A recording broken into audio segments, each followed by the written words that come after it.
Hey, Dondrea, welcome to Success with Soul. Well, hello. Thank you.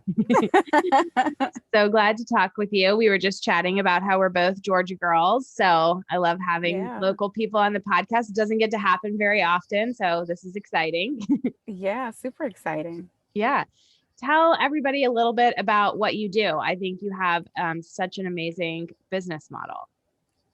Okay. Well, I'm Dondrea Owens. I'm a CPA and virtual Uh-oh. CEOs who need to get and who are wanting to. Did we freeze? Yeah, it Yeah. froze. I don't know what it's going to sound like on the recording exactly, but we'll start that again. Sorry. Okay. That's Yeah. okay.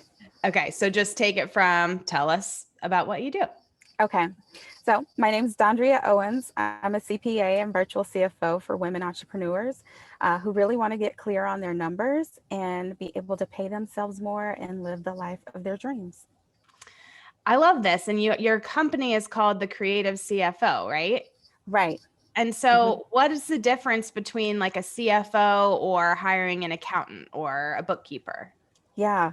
Okay. So there's pretty much levels to it. So a bookkeeper we would work with to do the data entry portions.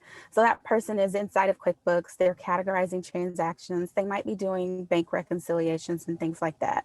So the bookkeeper is the very first step.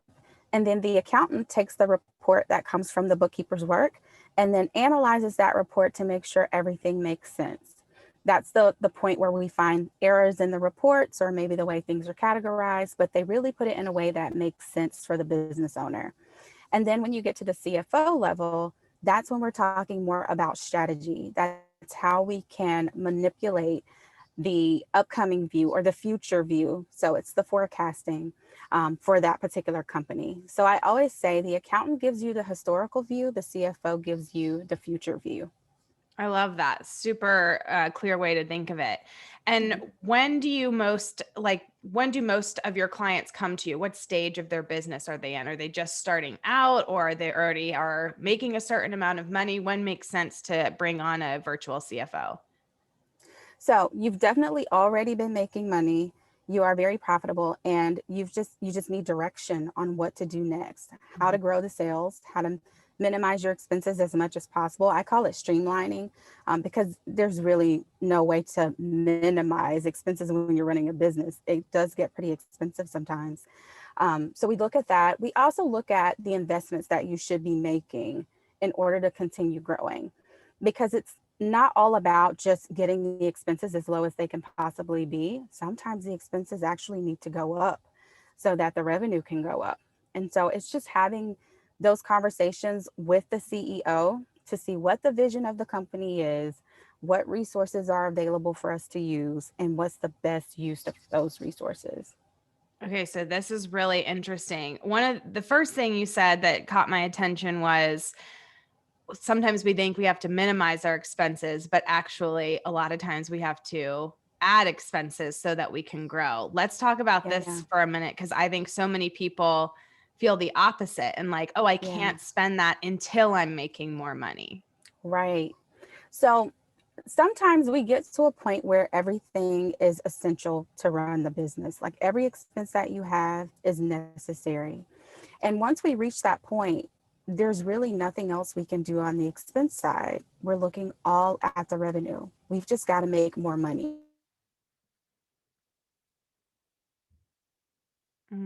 Shoot.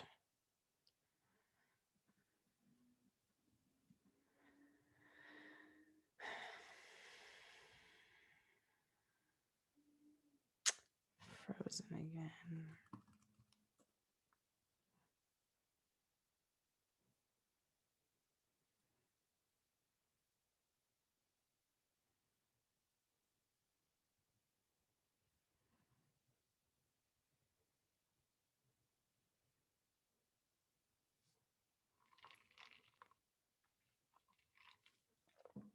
And then let me just hit record again. Okay, so to my editor, we got disconnected. So Dondria is back. We're going to have her take this answer from the top about having to sometimes add expenses in order to grow. Got it. Okay. So yes, so at a certain point, we've streamlined the expenses as much as possible. So we know that every expense that's currently on the books is necessary to run the business. And from that point, we either need to make more money, or actually, that's the only thing that we need is to make more money. But to do that, sometimes we have to spend money to make money. And Yeah. to explain a little bit about what that means is sometimes it means that you need to bring on an advertising and marketing person to help you get more visibility and grow those sales.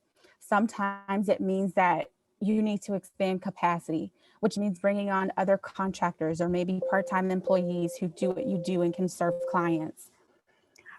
So it's all of those things that, you know, might need to come into play, either increasing the capacity or getting you more visibility so that you can grow that top line and grow the sales.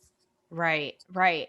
So, and this is interesting because, everybody has a little bit of a different opinion on do you have to spend money to make money? Because it is such a chicken or the egg scenario. Right. I can say from my personal experience, every time I've invested in my business, almost every time, of course, there's Hmm. been some bad investments that didn't go as planned, but Hmm.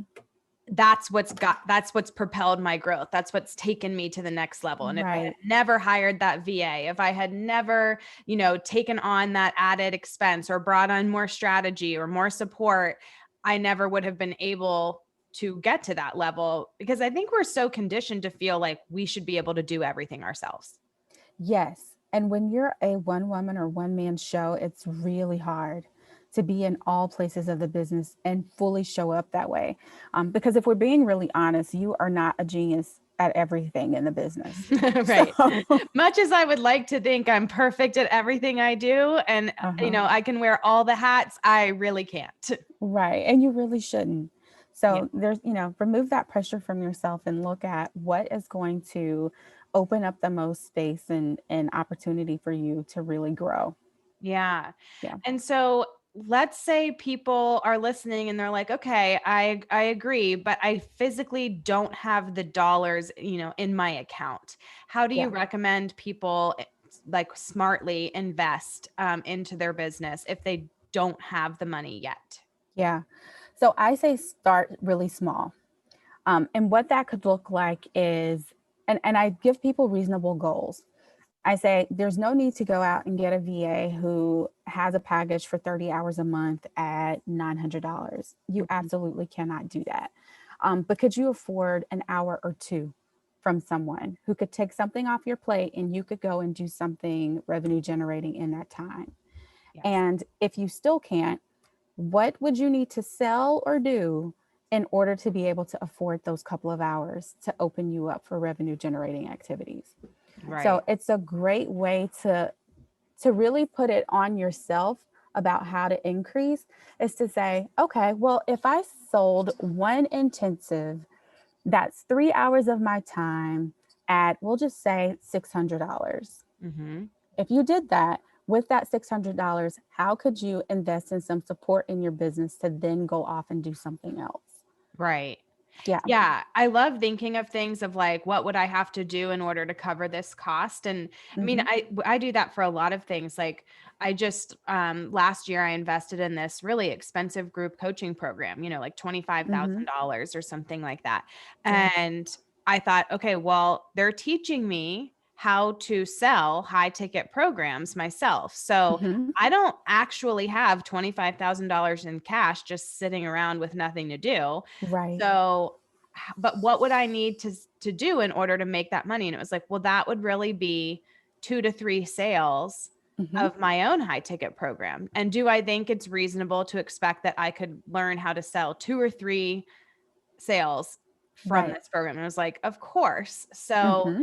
then you kind of, that's how I sort of not justify, that's not the right word, but like But that's the, measure the return. yeah, Yeah. exactly. Hmm. Exactly. Yeah. Okay, so the other thing you said earlier was about sort of how sometimes our gross revenue might grow, but Hmm. do you see it happening where a lot of times and the entrepreneur themselves, like their take home doesn't always grow with the gross revenue? Like I know that personally, I'm Mhm. taking home the same amount of money personally that I was when I was making $200,000. I'm taking Mhm. home the same amount when I'm making $500,000 because my expenses have grown so much with it. Is that pretty Right. common? It is common, but it's one of the things that you definitely have to look out for. So, my approach with CEOs and small businesses is that we approach it with you in mind first. So, Mhm. just like we set the revenue goals for the business, we also set personal pay goals for you. And so by approaching it from that direction, we also get to see, well, what would the expenses look like? And is that reasonable? Mhm. And so we sort of get to, a middle ground, a balance between that hefty salary that the CEO would love and really deserves.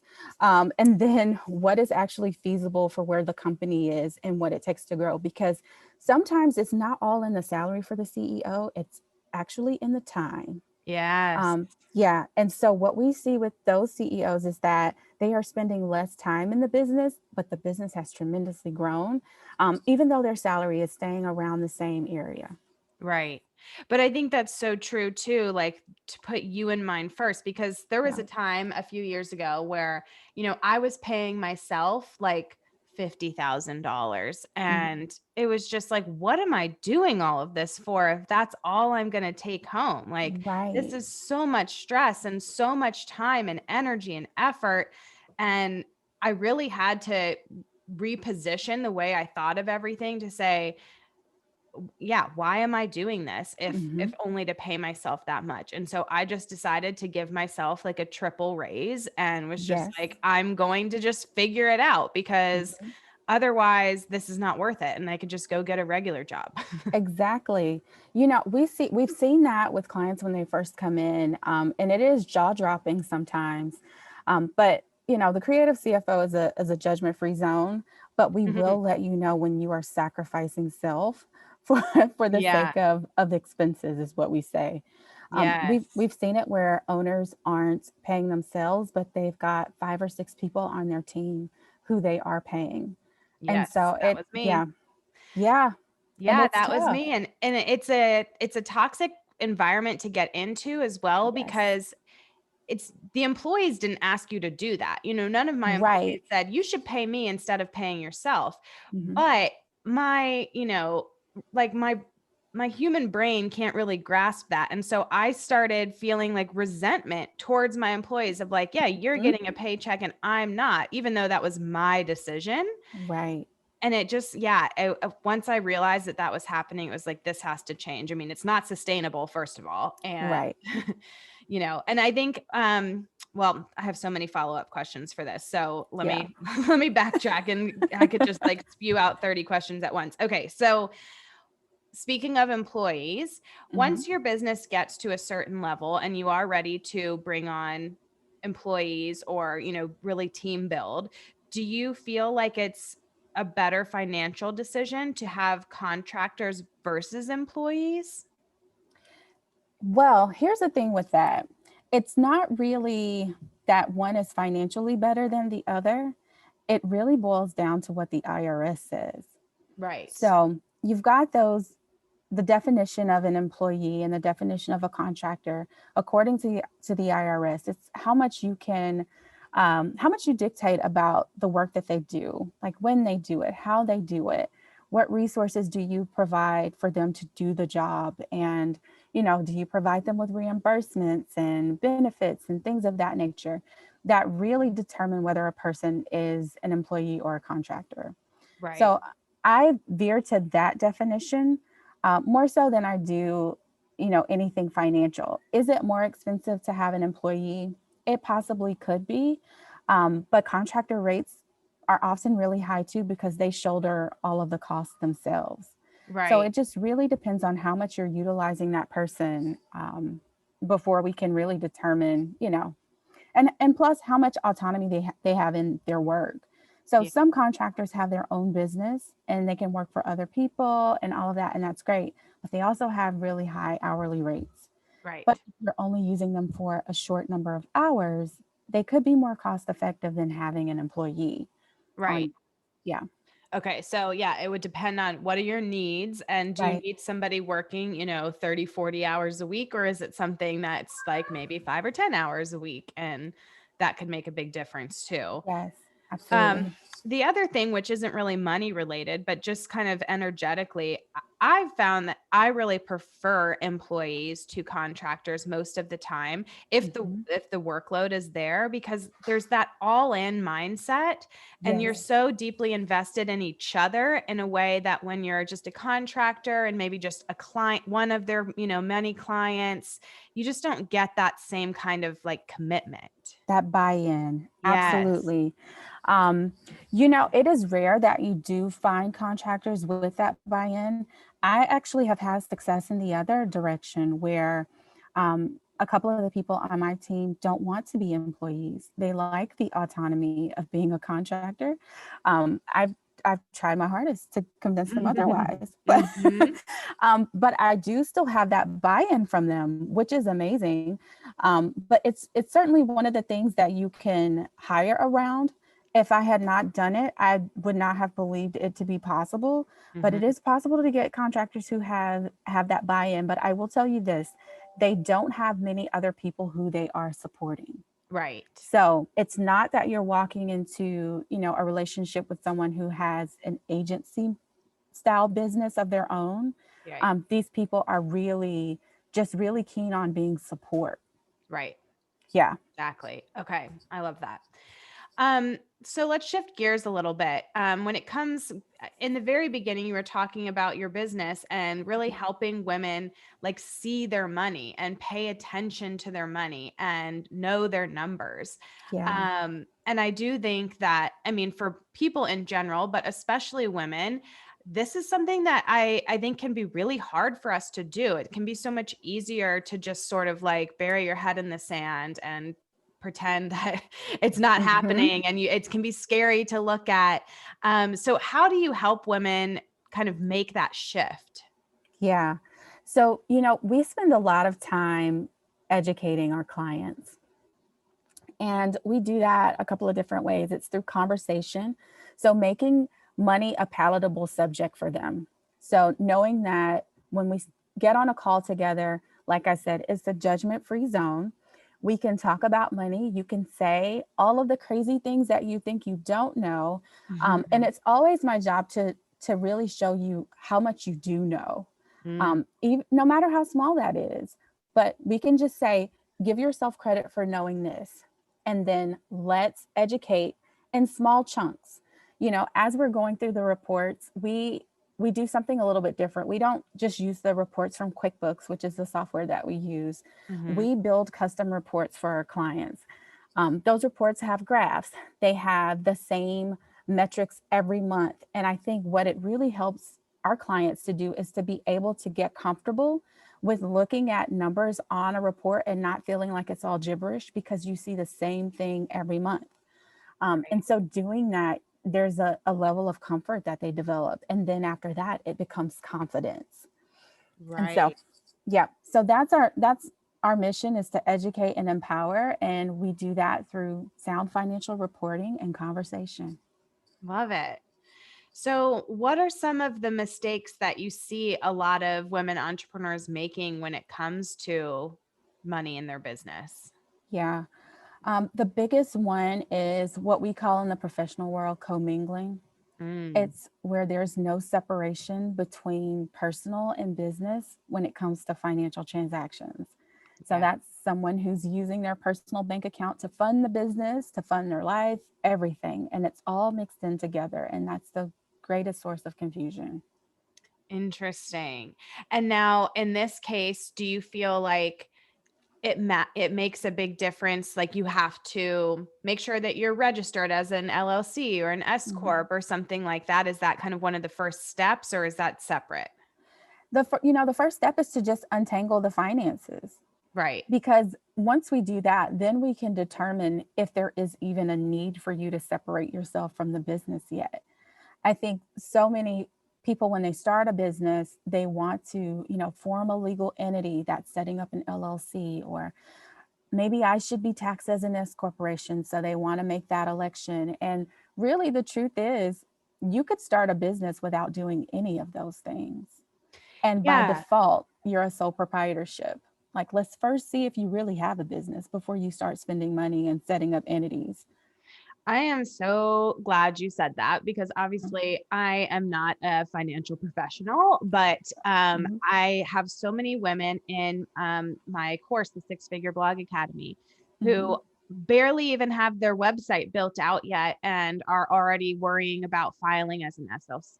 An SLC. Oh my gosh, Mhm. as an LLC. SLC was the student library at my college. I don't know where that came from.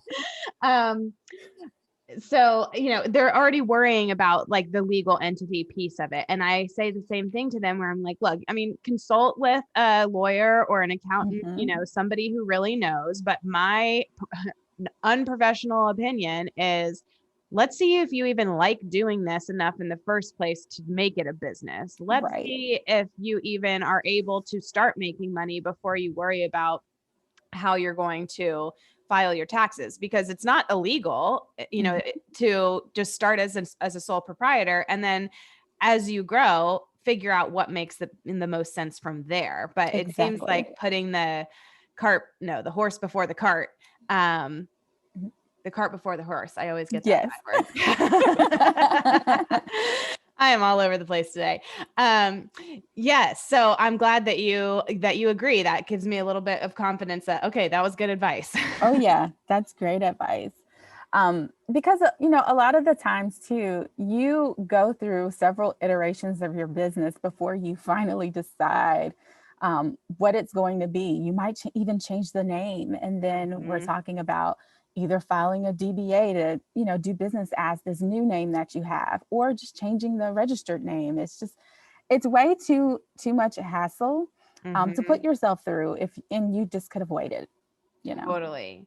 yeah. And I think that's so important too, is just like regardless of how you file, your business is going to change and evolve, especially in those early Mhm. years as you're just figuring it out and you have to try things to decide whether or not you like them. And does Right. this feel good to you? Does this work? Is this profitable? I think people often in the beginning get so caught up in like whatever they decide today is what it's going to be forever.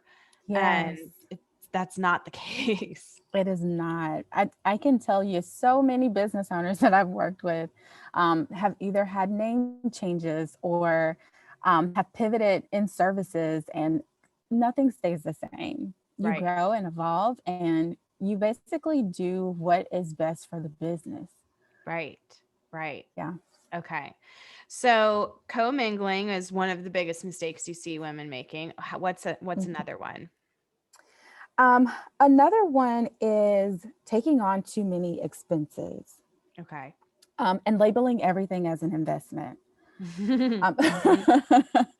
I can't tell you how many times, we've gotten messages from clients who say, I really want to make this investment in my business.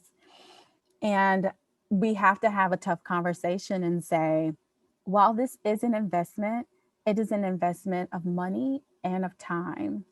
And if you're telling me that you want to invest in, let's say, a 6-month course, at what point during that course do you expect to start seeing a return? Because if Mhm. it's at the end, we are in for 6 months of expense. Right. It's Right. it's not an investment if we don't have a return from it. Right. So, it's being prepared for those things. The way that we have our clients allocate their profit is to pay the owner, to save for taxes, and to save for the business. And so we start that no matter what's going on in the business and no matter what percentages we start those allocations at.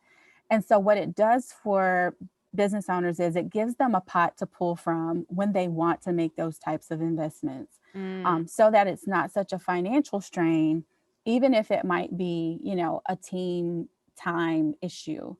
right. And another thing that we look at is we actually talk about what they're trying to invest in and if it would be more feasible to take whatever amount they were going to invest in this course that takes time or whatever it is. And we say, would you be better off hiring an expert to actually do this for you? Mhm. Because our goal is always to grow revenue and but you don't have to be an expert at the thing to do that. You can hire an expert and you Right. might come out a lot better.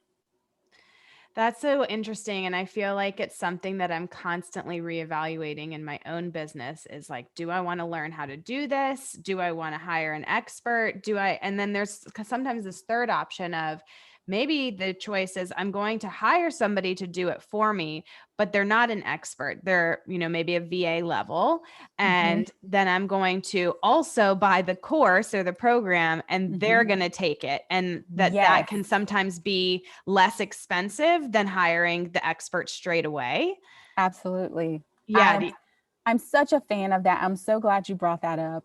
I've had clients purchase courses for their support, their contractors, their VAs. And I think it's so good because it's not saddling you with the time commitment, but it is still getting you that benefit. And it also gets the buy in from those people because they feel like you invested in them as well. Yes. Such Yeah. a good point. Yeah. And it's great because it takes no extra time from you as the business owner. Right. Hmm. Yeah. Okay. So you mentioned allocations, and I have a note here Yeah. that you have a 50-30-20 method. Is that kind of Hmm. what you were talking about with allocations? Yes.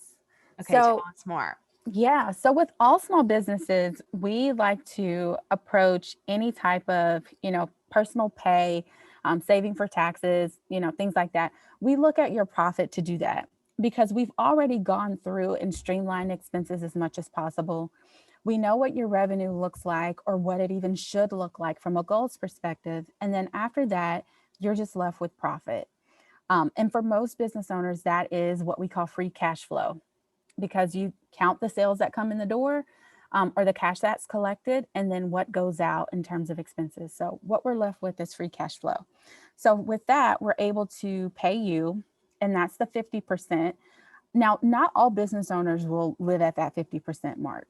For some people, it's a bit much, especially, right when you've hit six figures, just over that mark. Um, just paying yourself 50% of profit is probably not going to get you the number that you need. So we adjust that percentage according to where people are profit wise. For some people, it looks like 70% of their profit pays them, 20% is set aside for taxes, and then 10% goes to the business savings. Hmm. For some high earners, that number is closer to 50 for personal pay, 30 for taxes, and then 20 for business savings. But Okay. yeah, but we adjust it according to where the profit lies. And is this like a target that you're trying to get everybody to eventually, but they start off at, a different starting point? Or does it really just vary based on the individual business and the CEO and their goals? Yeah. So 50-30-20 is the target, but it can vary up to, like I said, the 70-20-10. But anything past that, we've got issues. And Okay. so, what we're really doing with those business owners is saying, this is your target sales collection for the month. This is the number we're trying to get to. And here's how we can get there. So, we're looking at their offers, we're looking at the pricing of those offers as compared to the value that they bring, as compared to the market. In most instances, we help our clients reset their pricing. Very few clients come to us with their pricing on the mark. Yeah. Yeah. And what do you feel like is I mean, I'm assuming you're helping clients usually raise their prices. Hmm. And so what's kind of the common denominator? There's a mix of things. There's imposter syndrome. Mhm. There is, well, I see what other people in my industry are charging, so I just went with what was competitive. Right. And the thing that we have to say about that is, but you don't know what their expenses are. Right. And we don't know if they set that price right. Nor do we know, are we comparing value really? Right. So We don't know what they're at, in most cases we probably don't know exactly what the delivery is of that offer. exactly. And yeah. So we help them to find, differentiators in their offer versus others. And then we say, okay, why do you offer this and what's the true value of this? And we work with enough people in the online and creative space to kind of know what's reasonable and what's valuable and what that market is looking for. Mhm. And we're able to help them in that way. But we also look at what it takes for them to deliver the service in the way that only they can, and that looks different for everyone. Right. And so what Yeah. would some examples of that be? Right. So I'll use the example of a graphic designer who has junior designers on her team. She may have, a client manager, like a project manager on staff. They may buy all the fonts and all of the licensing for photos and any type of like music or anything that's on the website. All of these things, basically, she's a one stop shop, and the clients pay for nothing but her service. So Mhm. every other peripheral is added on. So we have to take those types of things into account because that looks very different than the web designer who then invoices her clients for reimbursements for all of those things. Mhm. So we've got to look at that. We also look at things like delivery windows. So for the graphic designer who is delivering a full 5-page website in a 2-week turnaround, that's premium service as opposed to one who takes 12 weeks to get back to you, Right. you know? Yeah, So, that's so true. mm-hmm. So it's looking at all of those things and then also looking at who that appeals to and what they're willing to pay. Right. Mhm. Yeah, because just because you're a graphic designer and they're a graphic designer doesn't mean you're targeting the same types of Right. people. And one graphic designer may be like, our specialty is quick turnarounds and that you Yeah. can, and somebody else's is totally different. And so they're going to charge totally different, you know, Mm-hmm. have different frameworks for what they charge. Yeah. So I want to make sure I understood too with the 50/30/20 method. Mm-hmm. This is what you're looking at from your gross revenue less your expenses, and then what you do with that money that's remaining. Yes, that's Okay. correct. Okay. So then do you also look at like what percentage of their gross revenue is going towards expenses and adjusting that number? Or do you have a target that you like to see that around? Yes, we do.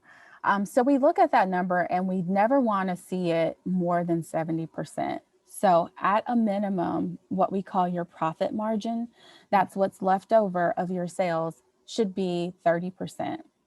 Now, I know with online businesses, because I've worked with enough of them to know that somewhere between 30 and 50 is really reasonable. We've got a lot of business owners that hover around that 50% profit margin because your costs can stay really low as an online business. Your biggest expense really will eventually become your people, Yes. especially because we work with service-based businesses the most. And there's no like cost of goods sold per se. There is cost of services, like with subcontractors who deliver things for clients and processing fees and so forth. But you really can reach a profit margin of between 30 and 50. Now we've got some overzealous copywriters on our on our client roster, and they will laugh when I say that, but they are hovering around 80, 85%. Wow. Must be nice. Right. Yeah. But when you think about that business model, though, it really is just it's just people. That's it. Right. There's no other real expenses. No, and I'm glad you said that because I had this conversation with my own accountant last year where she said, Kate, your payroll expenses are too high. But Mhm. then we looked at all the other numbers and I said, but this is basically my only expense. That's Like it. I don't have any, I mean, I have a couple $1,000 maybe a year in software and Mhm. tools. And I mean, like you said, there's Stripe payment processing fees and stuff like that. But Yeah. it's so minimal compare. And so then once I pointed that out, then she was like, oh yeah, you're right. I mean, so that's totally different. So Yeah. normally I think she would, you would look at a brick and mortar business or a non-online business and say, okay, Mhm. we want to keep payroll to X percent. And I was far exceeding that. But Yeah. like you said, But your it's model's just different. people. Right. Yeah. Mhm. Yeah. We did this really interesting thing with clients, and our clients get tickled when I tell them I do this because, and they're always like, "Can we see the ranking?" And I say no. But we benchmark clients against each other because we do work with the same niche market in the online space. We take our clients and we compare everyone's books against each other's. Interesting. And that gives us a clear view of who's doing what and how they're doing it. and what's working for them as opposed to what might be working for someone else. And then for anyone who might be experiencing some struggle areas, it helps us to better advise them and give them, some real strategy on how to grow those numbers in their own business. And I think that is a really valuable aspect to having someone who's really niched down in your market. And there's lots of us out there, but that is one of the benefits of really searching for, a virtual CFO or an accountant who really understands what it is that you do. And Yes. how those numbers play on the financial reports, because that's where the real help comes in. Right. And I think having a virtual CFO is something that, like you said, it takes it so much beyond just here's your P&L or I filed your Hmm. tax return. It's really having somebody on your team who can say, okay, it's more strategy. Yes. And that's, I think, something that all business owners are usually looking for, especially when they start getting to that, okay, I'm looking to grow beyond six figures. Yeah, Yeah. absolutely.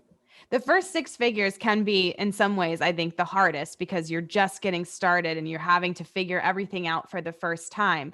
But once you Hmm. start making, and this is just in my experience and a lot of my peers that I've heard from, that the $100,000 to $200,000 a year in gross revenue, once you Hmm. do that a few times, you're like, well, this is easy. And now the hardest part is like, how do I Yeah. actually scale my business? And people think too, oh wow, you're making $200,000 a year, and you're like, well, I'm not. My Right. The my business business is. is, but I certainly am not. And that's one of the first goals that we set for people who haven't hit that yet, is to hit six figures in sales. And it is such a confidence builder. And I always say that it really shows you that you've got a legitimate business. Mm-hmm. Now, the next move is six figures in profit. That one's a little bit harder, but it's Yeah. not, it's still doable. And then we get to six figure pay for the CEO. Right. And so it's setting those sort of benchmark goals for yourself, so that it does feel attainable and manageable. Because I will tell you, going from, just over six figures to 1 million in a year is no easy task. No. But sometimes that becomes the goal. And so Mhm. we have to set realistic expectations, with business owners as well, about what that looks like, Right. as compared to today. And to also let them know that most businesses don't operate that way. We are in a unique position in the online space to really grow quickly. Mm-hmm. um, but even that is not, most businesses are growing 5 to 10%, I think, is what's in the budget on the norm.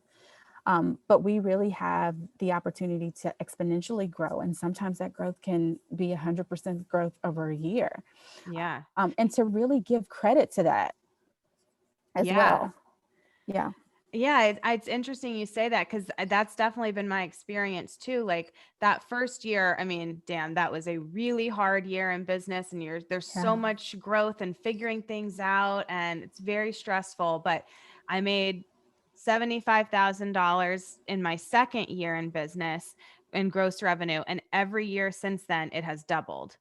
Yeah. And that I feel like in a normal business, that's probably That not would not happen. right. Yes. Right. So, and this is reminding me too of this conversation I was actually having in one of my group coaching programs, where I think the word mindset is thrown around so much lately that it's kind of become a little bit meaningless. But Hmm. what we realized in this conversation was that it's almost more of an identity shift that needs to happen Yeah. rather than like breaking through this limiting belief or something. And so one of the questions I wanted to ask you about this is like, what are the women doing who have sustainable businesses? What are they doing to run it from this CEO perspective or identity? Because I feel like that's Yeah. one of the biggest shifts that, like, when you do that, everything changes. Yes. I will say with those women, they are heavy on the delegation. Mm, Yeah. They have people on their team who they really trust and who are really skilled and experienced, and they let them do their job. Yes, that's really hard. Yeah, it It's is. it's hard to find good people. It's hard to let go of control. It's hard to trust people to do things as well as you could do them. And Mhm. in most cases, if you're hiring right, you should be hiring people who can do it better than you could do them. Uh, Absolutely. Oh, that's such a good point.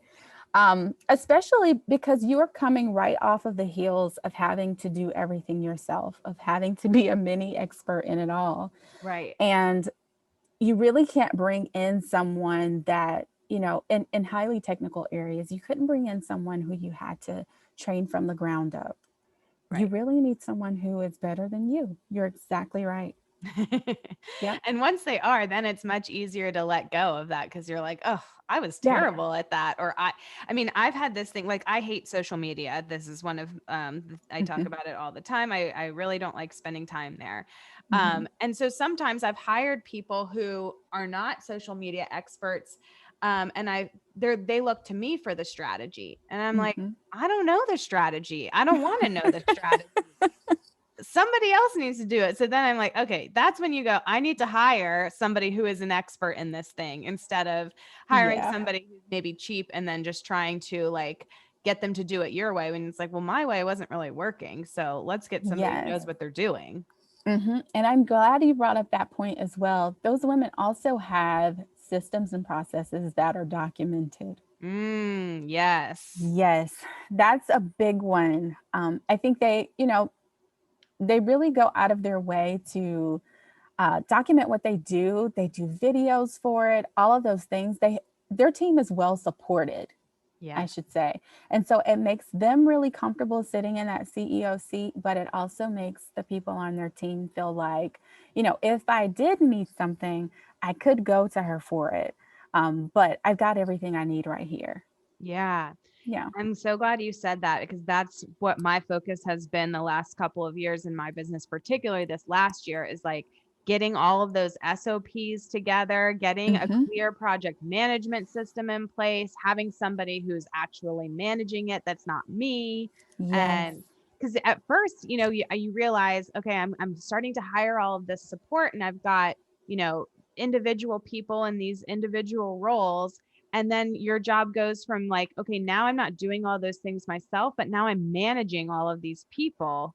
Yes. And then you have to hire somebody to do that. Hmm. You do, because you don't want to be bombarded with all of that. That's when we see people introduce the buffer of the integrator or the chief of Yes. operations, and that's when things really take off because it allows you to have that bird's eye view of the business and be able to set strategy and make decisions without feeling like now I've got to go get my hands dirty. Yes. Yeah, and it is a long process, at least it has been for me. I mean, I'm also Hmm. very impatient, so it probably hasn't been that long and I'm just eager to to be on the other side of it, but yeah, it's hard to download your brain into other people. Yes. Oh my gosh, that's such a great way to put it. I have been doing the same thing in my business lately. My team is excellent at what they do, and they, thank goodness for them. They ask me questions because if not, things would just live in my brain and only Right. my brain. But they ask me questions about why I made certain decisions or why I advise clients in a particular way. Because I let them in on the calls. Right. Um, and that has been so helpful for me to just see how much of this stuff lives in my brain and actually needs to be put somewhere so that someone else can do some of the work.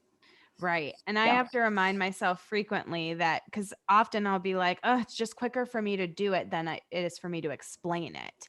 But Oh then gosh. I have to Yeah. remind myself, in most cases, if you explain it once or a few times, that then you have downloaded your brain into that Hmm. person or at least that aspect of it. And that then they don't have to keep coming to you with questions and you don't have to be the one to continue doing it. But it's like you have to make that Yeah. upfront time investment to get the long-term time return back. Absolutely.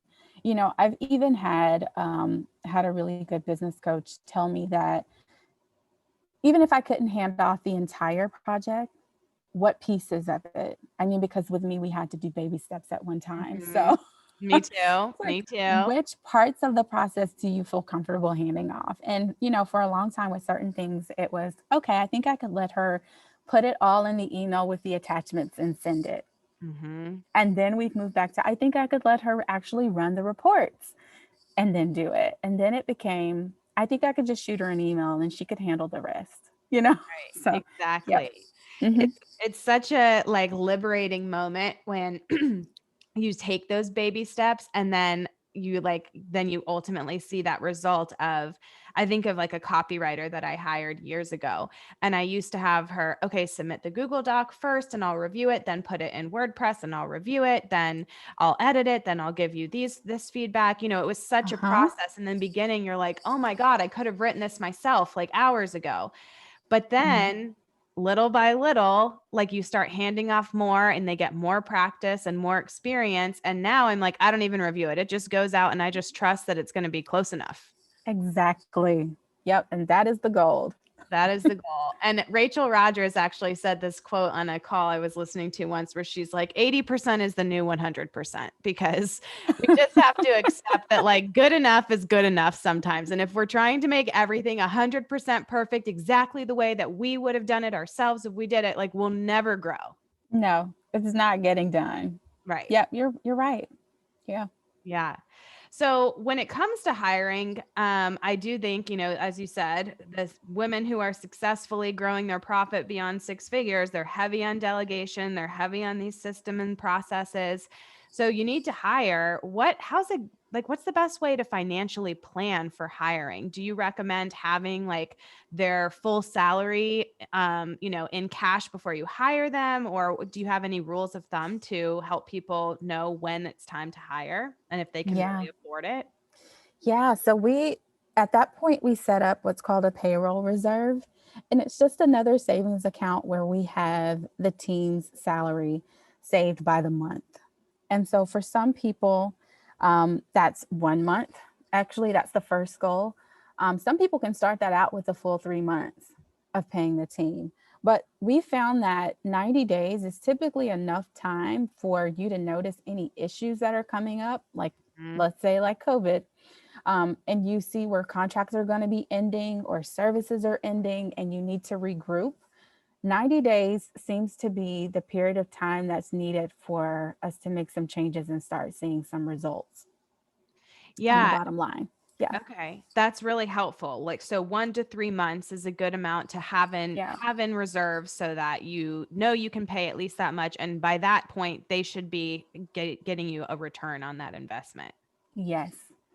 And The sorry, go and ahead. as you grow, that number also grows. So, if we're talking about a business that's got 1 million in sales and it's got a hefty team, sometimes we get those savings up to a year of revenue. Yeah, that would be Yeah. amazing.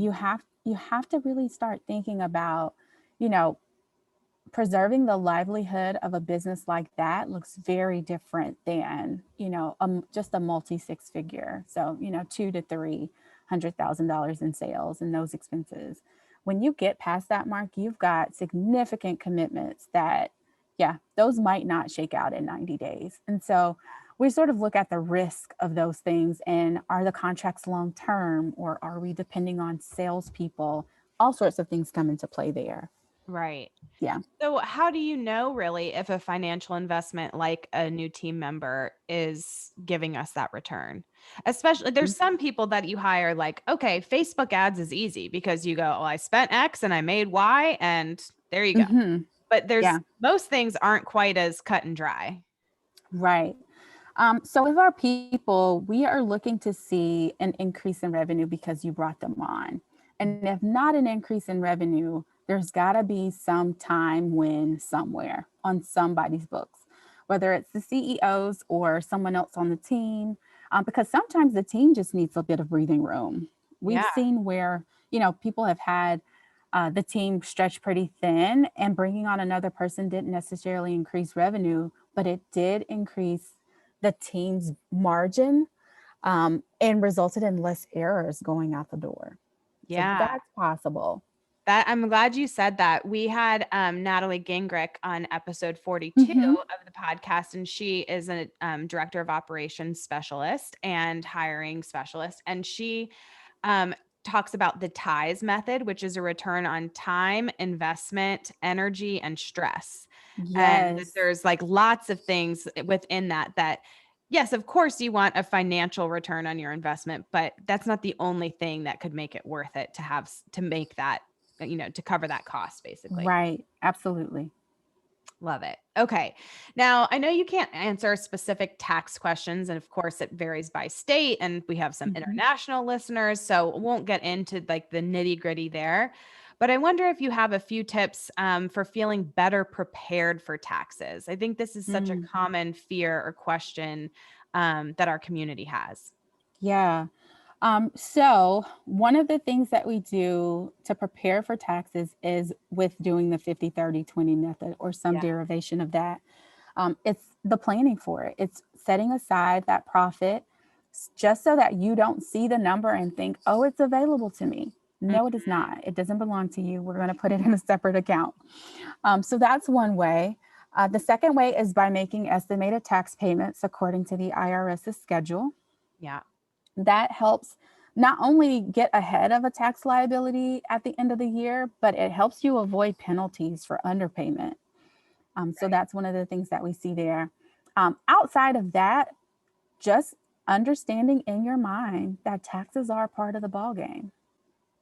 Yeah. And it's interesting. I had this come up with a friend recently where and to me, I was like, oh, this feels like a mindset block or something. But she said, well, I don't know if I really want to make more money because then I have to pay more in taxes. Hmm. And I was like, I feel like there's something backwards about that. I would love Yes. to know your thoughts on that fear. Listen, I did a post about this a couple of weeks ago because I've had people tell me, oh, I don't want to owe so much in taxes. And I'm like, we have two different goals because the higher the tax bill, the higher the profit. Right. Like, what are you saying to me right now? So the way to look at this, or one way to look at this is, let's say I have $1 and out of that dollar, I pay 30 cents for taxes. I'm still left with 70 cents. Hmm. Every dollar I make is going to be that way. And I'm okay with that Hmm. because I will take 70 cents every single extra dollar. Like, why would you say no to that? Right. It's 70 cents or zero. So Right. it's So, like, the best way I've also put this to clients is because this comes up at the end of the year, every single year.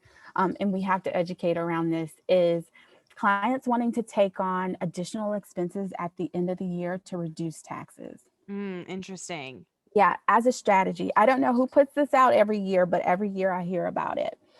Um, there are certain instances where this is actually strategy. And then there are certain instances where it's just wasting money. Right. If you are planning to make a purchase at the top of the year anyway, let's say it's for equipment or computers or things like that, and you want to speed up the purchase and make it in that year to save, to have additional expenses and be able to save, that's one thing. If you are taking on a random expense that you otherwise would not have taken on, it makes no sense. So I had a client ask me about a $10,000 retreat that she wanted to go on. And it wasn't necessary for the business or anything, but it was sold to her as a tax write-off. Mm, And so we had to look at that 10K. And I said, well, with this 10K that would have been in profit, you might have paid 3,000 in taxes on it and you would have taken home 7K. mm-hmm. To write it off, you are going to save 3K in taxes. Would you rather have 7K in your pocket or save 3K in taxes? She was Such like, a good way okay, to look at it. I'll pass, I'll pass. It reminds me of, and I'm so guilty of this, like when you go to check out when I'm shopping online and it's like, you're $20 away from free free shipping. shipping. Oh my And I go, gosh. all right, well, let me go buy something I don't need and I don't even really want just to avoid paying $6.95 in shipping. Yes, It's, absolutely. yeah. It's the gimmicks. It is. Well, I'm so glad you shared that. So this has been so helpful. We have a quick lightning round that we do with all of our guests, but before we get there, I'd love for you to tell people where they can find you and maybe what kind of services I know you mentioned what the difference between, accountants and bookkeepers and CFOs, but if you want to tell people more Yeah. about how they could work with you, I'd love to give you the opportunity to do that. Okay. Well, I'm on Instagram at the Creatives CFO, and then on the website, thecreativescfo.com. And we work with clients really just in a single way, and it's on retainer month to month. We do all of the bookkeeping for you, all of the accounting, and then CFO strategy as well. So that's it. We've got 2 levels to that based on where you are in business because we have 2 different goals based on where you are. But that's pretty much the only way to work with us right now. Okay. Awesome. Love Yeah. it. Okay, lightning round. So, just first thing that comes to your mind, what's your favorite way to make time for self-care? I'm actually going on a staycation this weekend. Oh, Yes, by yourself? by myself. Oh my The gosh. family's going to drop me off. And then I'll spend 2 nights alone just recuperating. I have not done this, oh my gosh, since we've had kids. So yeah, it's time. But just on the regular, I love to read. Me too. And so I have read so many books on Kindle, romance novels, not business books. So that's primarily how I make time for self-care though, is reading. Yes. Yeah. Okay, great. One tool or strategy you use to help with time management? Mm, Toggle. Yeah. When I'm really feeling like I'm unproductive and need to prove to myself otherwise, I will track my time using Toggle. So smart. Love it. Yeah. As a reader, what is one of the most powerful business or maybe mindset or entrepreneurial books you've ever read? Yeah. The Four Agreements. Oh, I haven't heard of that one. Yes. So that one's big. The first agreement for me, I think, kind of did me in. So check it out if you get a chance. It's called Before Agreements. The The four, like the Four number 4. Agreements. The Okay. Four Agreements. Okay, good. I'm glad I asked. Okay. The Yeah. Four Agreements. Yes, I'm going to look this up right now. I love when people, there's a lot of books that most online entrepreneurs have read and recommend, and of course that's great because they're popular for a reason, but I love when somebody gives me Yeah. one that I'm like, "Oh, I don't know this one." Yeah. It Okay. ranks up there with The Alchemist for me, which Oh, yeah. ironically enough, I kept in a drawer for 3 or 4 years before I ever read it. But then when I read it, it was like the perfect time. It was weird. Well, you got to Mhm. that's when you like just trust divine timing, like you'll read it when you're Absolutely. meant to read it. Hmm. Maybe you would have picked it up years ago and it just wouldn't have hit you, right? So, I think so. Yeah. yeah. Okay. What is a quote or mantra or an affirmation you're telling yourself? One from my dad came to mind first. Mhm. Um, and he said, he tells me this all the time, must be a mighty bad wind if it never changes direction. And for him, and his advice to me, it's that no matter how things are going, you've got to have yourself ready for when they switch directions. And you've got to know that that's just a natural part of life. So whether it's on the upswing, it's coming down, or if it's on the downswing, it's got to go back up. You just got to go with the flow. Oh, I love that. What a good reminder. Yeah. That's good. Beautiful. Thank you so much for coming on, Dondrea. It was so great to chat with you. Same here. I really enjoyed it. Great.